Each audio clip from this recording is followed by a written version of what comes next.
Morning, everyone. Good to see all your sombre faces. All right. So glad I spoke on chapter 13:34 without the rest of these verses, because it's quite heavy. It's a lot different than our message 3 weeks ago, I think it would be. So here we are. We spoke, I did speak on 13:34, 30, there's my mother-in-law. We did speak on these verses, we'll forgive her. We did speak on these verses a few weeks ago, but now we're back here. We're speaking on John chapter 13, and we are in the upper room at the moment. Jesus has just washed the disciples' feet, and we are going to have the rest of the... I better turn this on. We're going to have the rest of Jesus's, or the story of Jesus in the upper room, and the discourse and the conversation between Jesus and his disciples in the upper room through chapter 13, and it goes all the way to the end of chapter 14, and we're going to cover that in the next couple of weeks. So we're going to finish off chapter 13 today and have a look at that. Okay, a couple of things I want to cover off before we get into the text today. So, firstly, this is our text. I don't expect you to be able to read it. You probably can't. Oh, you might be able to read it. No, some of you will, some of you won't. The reason I put that up there was that's the whole text that Lockie just read out. And that's how we're going to attack it today. So the red section is about Judas' betrayal of Jesus, right? And the orange section following that is about, Jesus talks about, I'm going away. So it's this separation discourse. Then we have the 34 and 35, the new commandment. And then we go back into that separation discourse, where Jesus is saying, I'm going away. And then it finishes off talking about Peter's betrayal. So we have betrayal, separation, new commandment, separation, betrayal. We've seen this before, haven't we? What is this called? A chiasm. Well done. So it may or not be a chiasm. It certainly works out that way, but that's how we're going to attack it today. We're going to look at Judas' betrayal, then we're going to look at the different topics as we go through. Now, when we think about the upper room and the Passover meal that Jesus shares with his disciples, we have a mental image in our minds, right? I'm sure. Some of us think in pictures. I think in pictures, so I don't know how the rest of you think, but when I think about, I see pictures, and I'm sure most or some of you, you're going to be thinking in pictures. So you have this picture in your mind of what the upper room was like and what the meal was like. Now, maybe you have this in your head. I don't. But it's a beautiful painting. It's by Leonardo, and it's perhaps, I just had to check that with David because I had a mental blank, but I think it's artistically beautiful, but historically inaccurate. So the things that are wrong with this picture is, one, Jesus is in the middle. Okay, so Jesus is not in the middle. More than likely, when they sit at the table, he would be on their right, which is our left. So the right-hand side of the table was the most distinguished person would go. That's where Jesus would be. He would be second from the right, because his right hand would be at his right. That was John. And then perhaps Judas was on his left hand. And Peter would have been on our far right, his far left, right? Okay. And they wouldn't have been sitting in chairs. So he got that wrong. And the table would have been a U-shaped. Now, I'm sure Leonardo knew this, but he took artistic license when he painted this. So this is an artist's version of what would have been the way in which they would have eaten that meal. It was a Greek way. The Romans had adopted that, and the Jews had adopted it from the Romans. It's where you would lie. You would lay during the meal, and you would lay on your left-hand side, because you would not use your left hand because it was used for other things. And you would eat with your right hand. So you would be laying down on your left elbow, reclining on lounges or mats and pillows, and the table would be a U-shaped. So if we're talking about Jesus again, Jesus would have been over here, John would have been here, and Peter would have been over here. So that sort of gives you a layout of the room. Give you another idea of how these meals would have been eaten. This is a real one. This was in Pompeii that they unearthed, excavated. So that again is that you can see the U shape. The cushions of the pillows aren't there, but you can see they would have been laying around the table in the middle there, and would have eaten their meal like that. That's called a triclinium. Here's another couple of versions of that. You can see the people laying down around the U-shaped table. And here's a modern one from Spain where you can actually go to a restaurant now and you can eat a meal at a triclinium. The people on your right are leaning on the wrong shoulder, but we won't hold that against them. But you can see that the food would be delivered into the middle, and often it would be it may be bigger than this, and servants could come in and deliver the food in the middle, and everyone would be seated around like that. Okay, so that maybe helps us to understand the mechanics of what's going on in the room. The other thing is, we're in the middle of the Passover Seder, right? Meal. It's a traditional meal. It had been going on for hundreds and hundreds of years, and it's still being celebrated by Jewish people today. Now, this is a modern Passover meal that they would celebrate today at this time. And now, perhaps it was the same as that in Jesus' day. Perhaps it was different. But certain elements would have been very similar.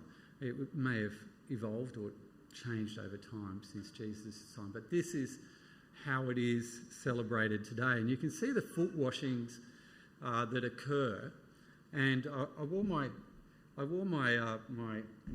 Roman sandals today because the first washing was a very practical washing because your feet would be really dirty and you're laying down at the table, so there'd be nothing. You don't want people's dirty feet near you, right, when you're laying down at the table. So the first washing was actually quite useful. You would wash their feet, clean the muck and dirt and everything off people's feet. The second washing was more of a ceremonial one. And both of them are ceremonial nowadays in the Jewish community. The second one, though, I think is probably where we're at. When Tim spoke about the foot washing last week, I believe that was the second one, and it occurs right before those steps 8 and 9, which we'll talk about a little bit later. And the first foot washing had already occurred, and that probably was done by Peter, being the last at the table, and that's why he protested so much when Jesus went around and started to rewash rather than him. All right, let's get into the text. So we're going to work our way through John chapter 13, and we're starting at verse 18, and I'll leave this up for you, and we can read it together. Maybe we'll read the first two verses together. Jesus said, "I'm not referring to all of you.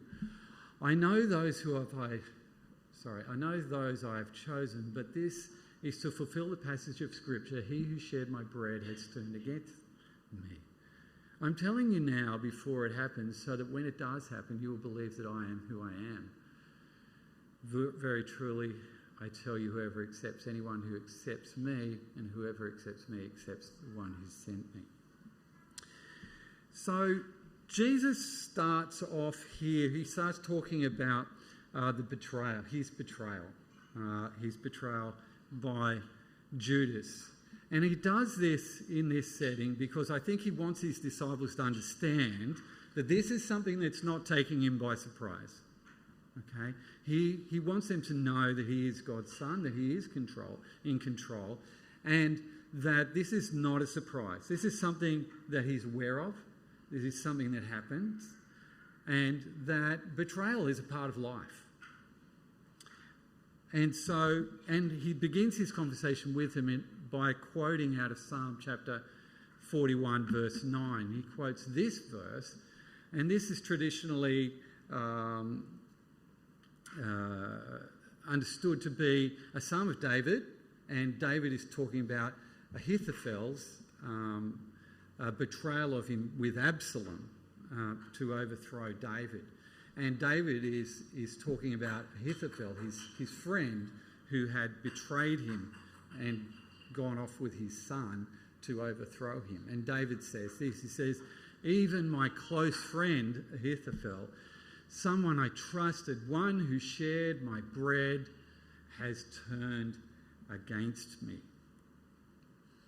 And Jesus quotes this verse because betrayal is a universal thing. It's something that we are all going to experience in our lifetime. And betrayal happens between friends, doesn't it? An enemy can't betray you. It's his job to hurt you, right? So betrayal happens between friends and acquaintances and family and loved ones. And again, if we jump back and think about what Jesus is talking about through this whole passage, it's about church community. It's about you as the disciples taking the church forward. And this unfortunately, is going to be part of church community. Betrayal will be part of church community. And I'm going to model for you how to deal with that. Jesus goes on in verse 20, and he says this, "Very truly I say to you, whoever accepts anyone I send accepts me. Whoever accepts me accepts the one who sent me." It's a strange sort of verse in the context of betrayal, isn't it? The way I thought about this verse was, well, what is the opposite of accepting someone? Rejecting someone. That's exactly right. Thank you. And I didn't prep her. It's to reject someone, right? Now, if it's your friend, it's okay to reject an enemy. If it's your friend and you reject him, it's close to betrayal, isn't it? So I think what Jesus, let me put it this way. I think what Jesus is saying here is anyone who doesn't betray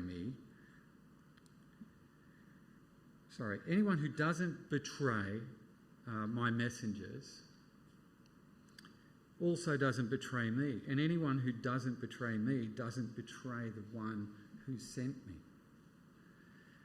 So Jesus is saying, and I think here what he's actually doing is he's talking to Judas. And he's saying to him, listen, there's an opportunity, there's a moment.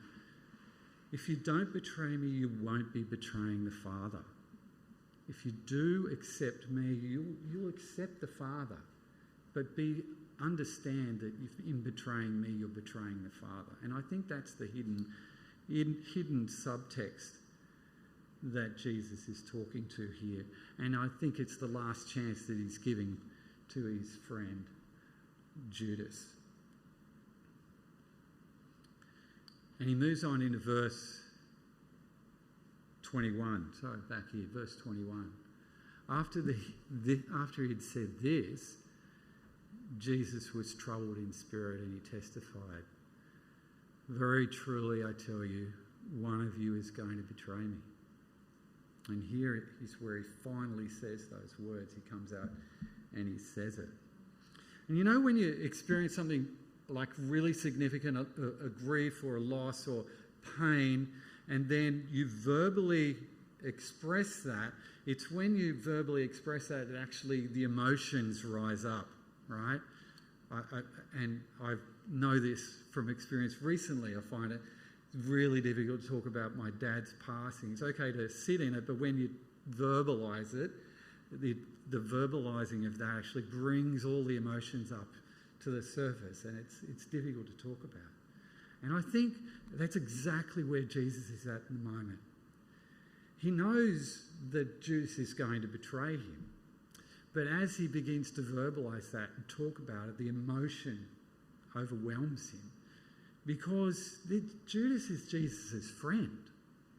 He's lived with him for 3 years. And the loss and the grief, the hurt and the pain that Jesus is suffering with this betrayal is evident. And Jesus doesn't have to do that for us, but he does it deliberately, and John records it for us because Jesus is modelling.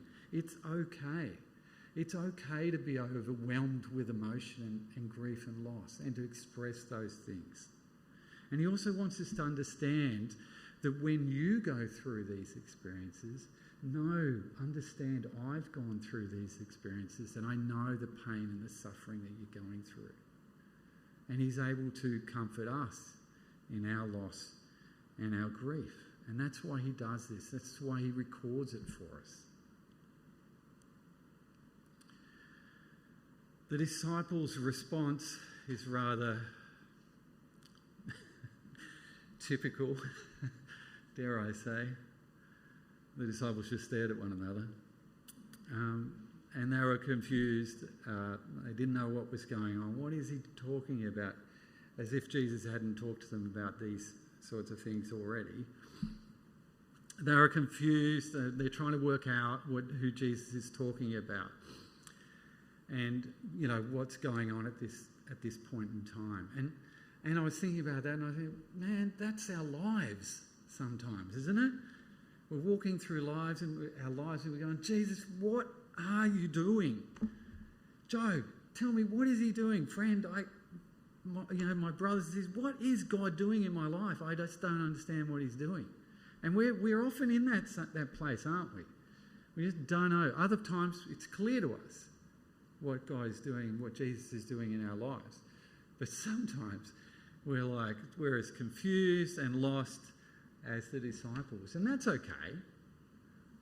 Our place is just to trust him through that and to know, and we can take comfort that Jesus, he'd had it under control. He knew what was going on. He didn't have to tell them. He did. And he told them for a very specific reason. Our job is just to hang in there, get on with it, and just trust him, even when we don't know what he's doing in our lives. So Peter's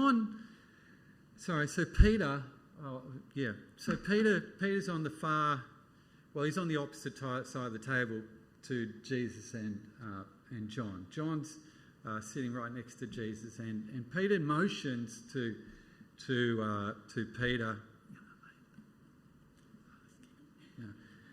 ask him, what he's talking. Who is he talking about? So John leans in to Jesus, and I think this is a very private conversation between John and Jesus. And I say that because after this, everyone's still confused.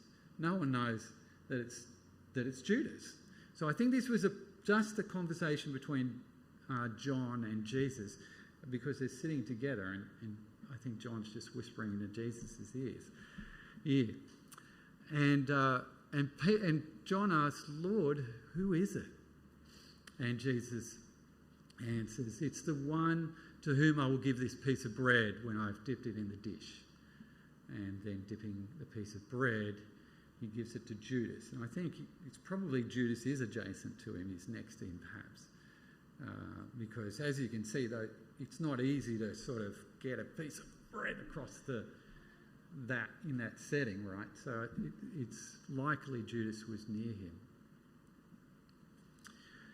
It might be it would be appropriate for us just to take a minute and just go back and think about what's going on at Passover here.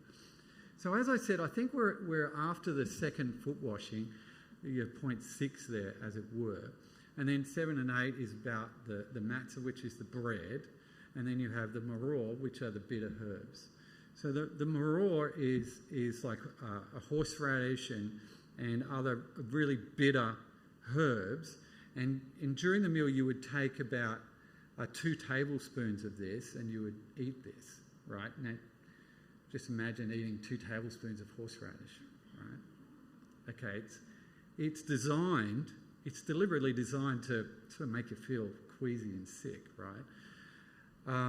Because it's to symbolise the bitterness of slavery that that the children of Israel had experienced in Egypt.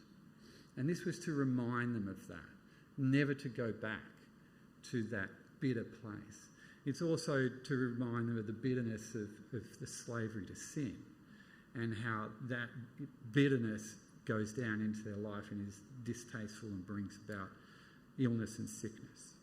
So that's the whole point of the maror.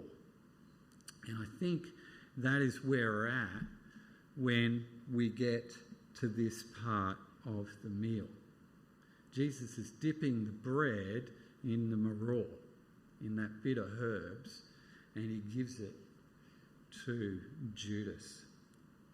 And then we get this curious verse in verse 27, which says, and we've heard it so many times we just read over it, but as soon as Judas took the bread, Satan entered into him. And Jesus said to him, "What you're about to do quickly."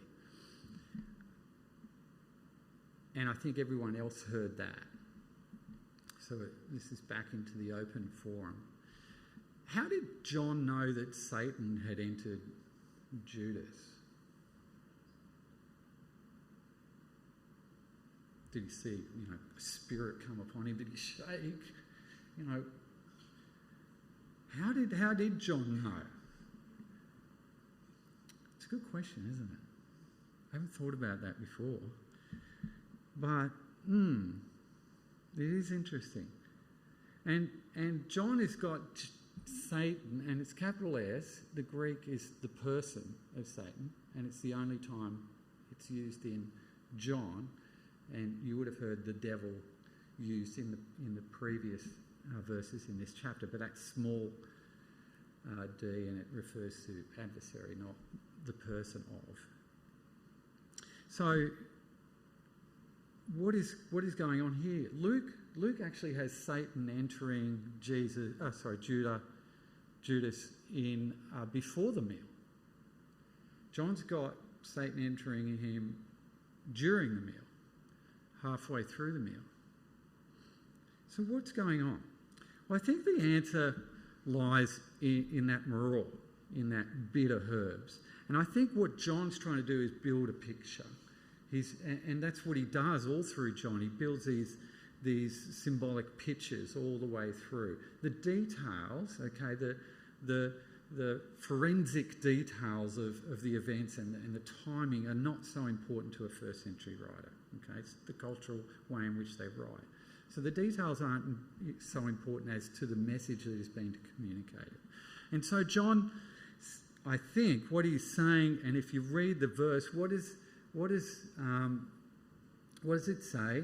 It says, as soon as Judas took the bread, Satan entered into him. So the picture is of Judas taking the bread, the bitter herbs that represent sin and destruction, and consuming them. They go down, and it's ugly and it's awful to eat, and it goes down into his belly. And then Satan enters into him. You can see the picture that John's drawing, right? That he's overcome with sin and the enemy, and he's given himself to that.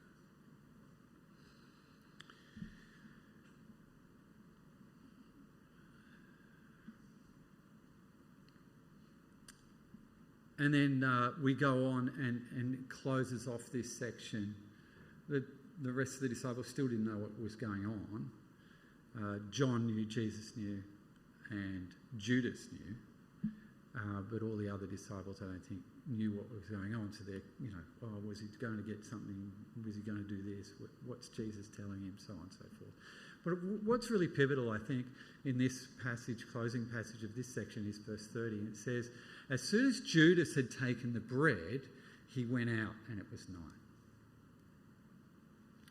So the symbolism, it's just dripping in symbolism, isn't it? Remember, what is night representing? Night represents darkness and death and sin. And so we have Judas leaving the light of that upper room, taking the sin and the death, and Satan has entered into him, and he goes out into darkness and lostness and death. So it's just dripping with symbolism that John gives us. It's beautifully done.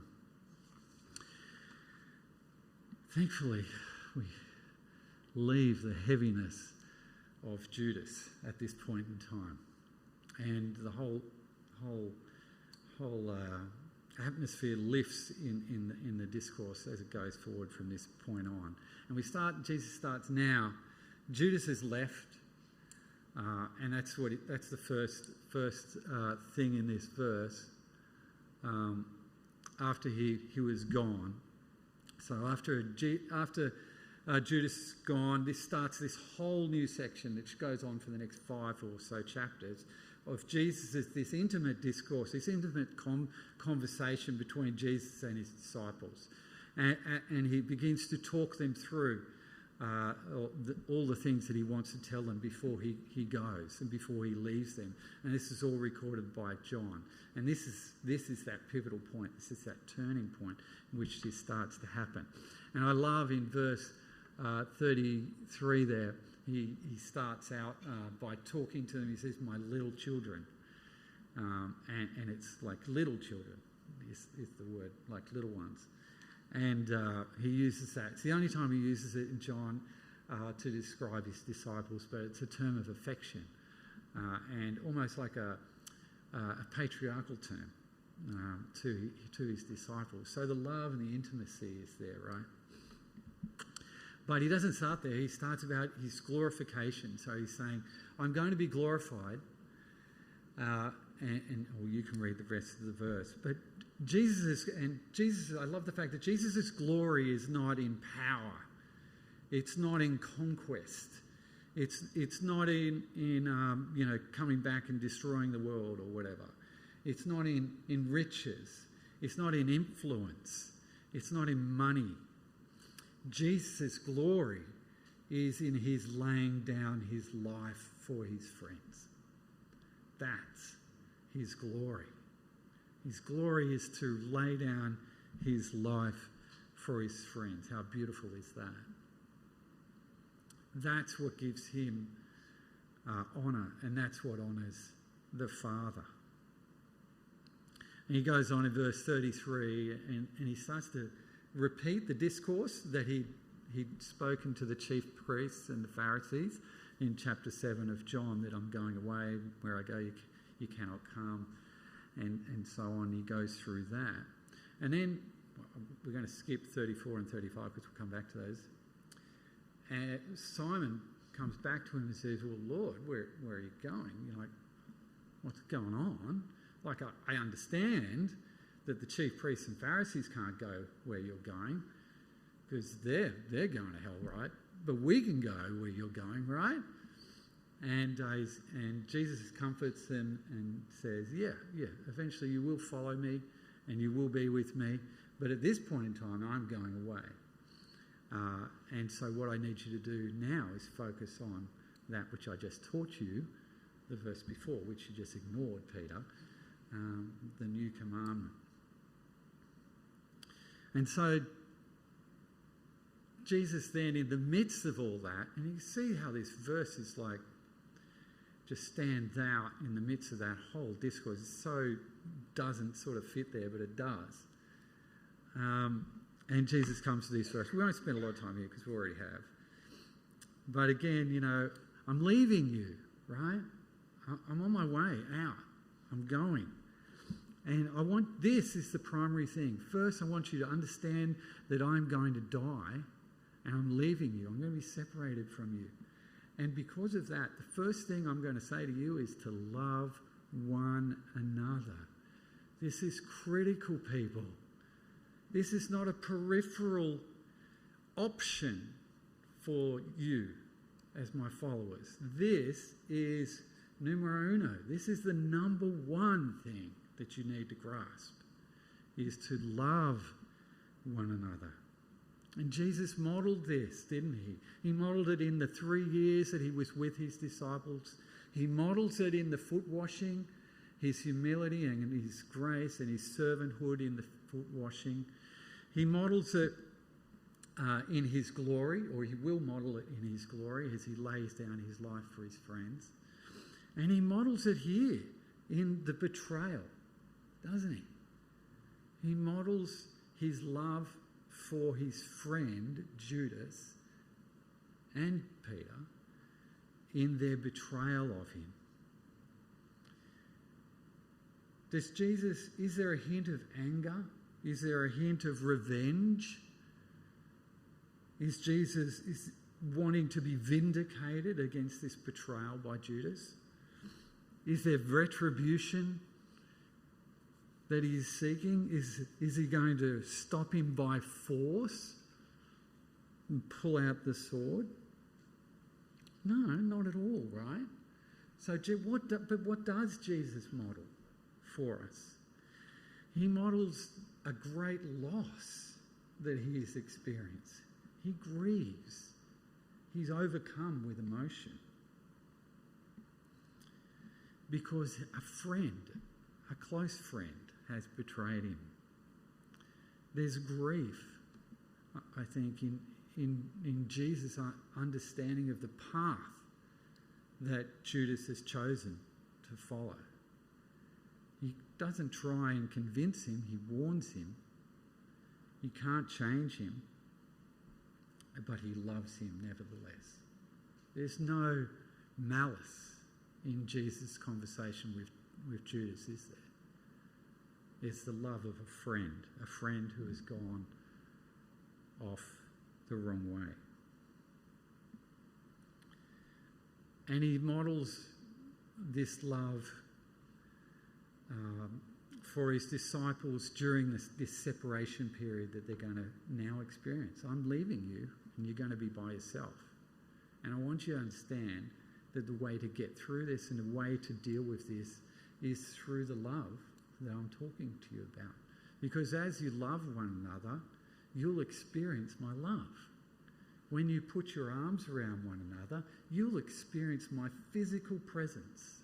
You will know that I am with you, that I love you, that I'm close to you. And we talked about that a couple of weeks ago. We are Jesus to one another in this community. And Jesus has called us to love each other as if each of us were Jesus. And we love each other as if the other is Jesus, just as we would love Jesus. And that's what he's calling us to do. And as we do that, we can't miss Jesus' presence because it's all around us. It's here amongst us. We can be, and Jesus calls us to be Jesus to one another. How cool is that? And it's not just pie in the sky. It's not just airy-fairy. This is rubber on the road stuff. This is nitty-gritty. This is practical. This is how it works. This is the church in action. This is the community that God has called us to be. And Jesus is going to have much more to say about this in the coming chapters. And we'll cover that. In closing, Jesus comes back to betrayal. And it follows Peter's words to Jesus, talking about, Jesus leaving. And we'll read this. Peter asks, Lord, why can't I follow you now? I'll lay down my life for you. And Jesus answered, will you really lay down your life for me? Very truly, I tell you, before the rooster crows, you will disown me 3 times. Peter somewhat, I think, understood that Jesus was going to die. I think he's maybe beginning to grasp it. And he expresses his willingness to lay down his life for Jesus. And indeed he does. And there's no doubt a great, deep love from Peter towards Jesus. And he ultimately does lay down his life for Jesus, doesn't he? But Jesus' response to Peter, will you really lay down your life for me? That's harsh.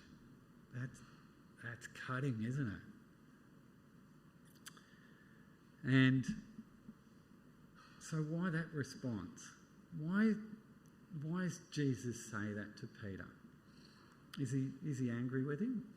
Is he being vindictive or sarcastic or impatient or flippant or terse, or is he doing it for us? Why does Jesus say that to Peter? And then why? Jesus didn't have to tell Peter that he was going to betray him, did he? Did he? Did it stop him? Or probably magnified it, honestly. If you're told you're going to do something and then you go ahead and do it anyway, it's even worse, right? So why does Jesus do that? Yeah, that's a good question. I'm not sure I've got the answer. But maybe the answer is in verse 19 again, when we go back there and we think about that Jesus was modelling for them God as God's Son. And he was saying to Peter, listen, your betrayal, when you betray me, you're betraying God. And what I want to do is model for you how God responds to betrayal. And I want you to understand that in seeing how I respond to betrayal, you will learn how God responds to betrayal. And I want you to respond to betrayal in the same way.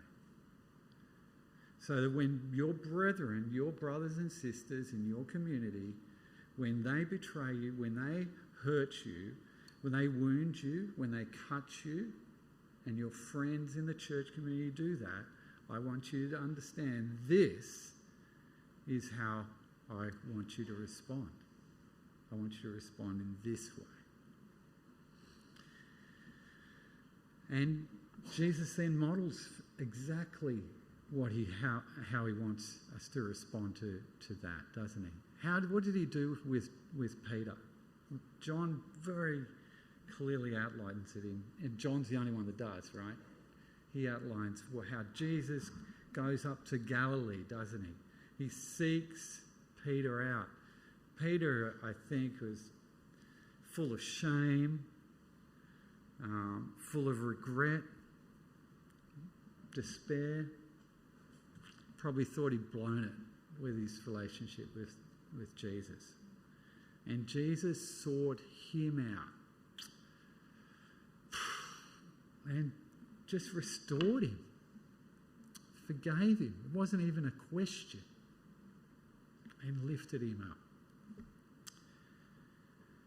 Jesus wants us to understand that there's nothing that we can do that can break the relationship with him.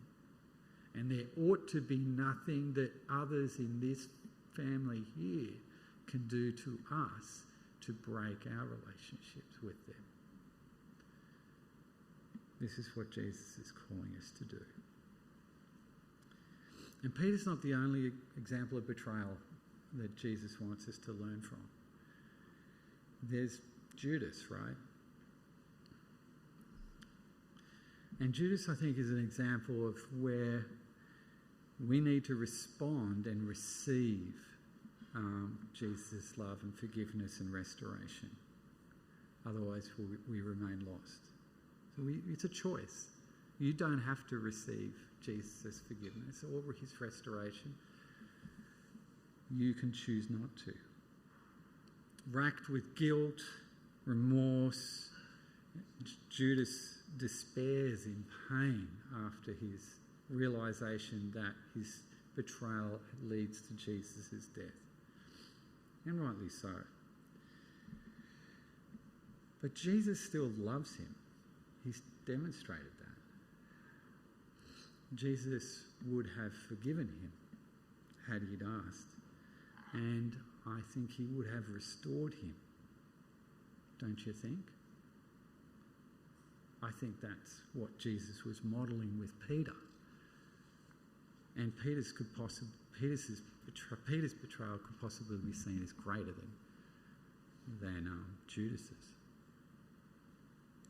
Judas, his faith couldn't see past his own guilt to the forgiveness of God. And the result was his complete despair and loss to the point of his own demise. It's critical that we understand God's forgiveness. Understand that there's nothing that we can do that will take us out of the arms of Jesus. Nothing that we can do that should take us out of one another's arms. But that there always should be love and grace and restoration in the relationships and the family that God has put us in here. What a wonderful thing. What a wonderful person Jesus is. What a wonderful community he wants to build for us, and what safe and glorious and wonderful hands we are in the hands of Jesus. Amen. Glory to him.